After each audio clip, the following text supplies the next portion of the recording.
பஞ்சம் தீர வேண்டுமா, மழை கிடைக்க வேண்டுமா? நம்ம ஊர்கள் எல்லாம் கொண்டு போவாங்களா இல்லையா? ஈதுகாவுக்கு போய் ஈதுகாவில் போய் என்ன செய்வாங்க? இஸ்திக்ஃபார் செய்வார்கள். நாங்கள் தெரியாமல் பாவம் செய்து விட்டோம் ரப்புல் ஆலமீன், அதனால் எங்களுக்கு மழையை கொடு ரப்புல் ஆலமீன். அப்ப பாவத்தில் இருந்து பாதுகாப்பு தேடுதல், இதுக்கு பேர் தான் இஸ்திக்ஃபார். இஸ்திக்ஃபார்னா பாவ மன்னிப்பு தேடுதல். நம்ம பாவத்தை ஏத்துக்கிட்டு நாம் எவ்வளவு பாவம் செய்கிறோம், காலையிலிருந்து மாலை வரை செய்கிற பாவங்களை எண்ணி முடிக்க முடியுமா? இவ்வளவு பாவம். அந்த பாவத்திலிருந்து அப்படியே நான் இனி பாவ மன்னிப்பு தேடி விட்டேன், பாவம் செய்ய மாட்டேன்னு சொன்ன உடனே அல்லாஹ் மழையை இறக்குகிறான். இஸ்திக்ஃபார் மழையை இறக்கும். இஸ்திக்ஃபார்னு தலைப்பு போட்ட உடனே மழை வந்துருச்சு இல்லையா? அப்ப இஸ்திக்ஃபார் செஞ்சா வராம இருக்குமா?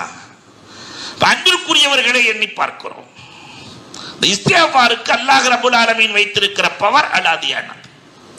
நபீனா மூசா அலைஹிஸ்ஸலாத்தின் காலத்தில் இருந்து மழை தொழுகைக்கு மழையே இல்ல, பஞ்சம், எல்லோரையும் அழைத்து சென்று இஸ்திக்ஃபார் செய்கிறார்கள். அப்ப அல்லாஹ் ரப்பல் ஆலமீன் சொல்லிட்டான், இங்க இஸ்திக்ஃபார் செஞ்சாலும் நான் ஏத்துக்க மாட்டேன், அது ஒரே ஒரு ஆள் இஸ்திக்ஃபார் செய்யணும். மெயினா யார் ரப்பே?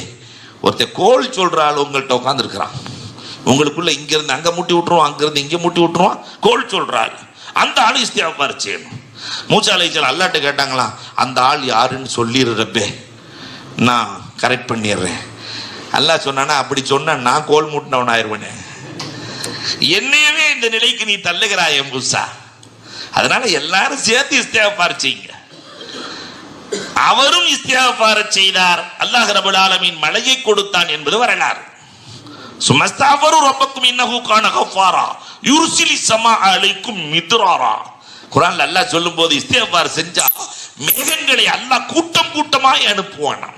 யுர்சிலிஸ் ஸமா அலைக்கும் மித்ராரா, கூட்டம் கூட்டமாக மேகங்களை. அத்தனைக்கும் இஸ்திக்ஃபார்.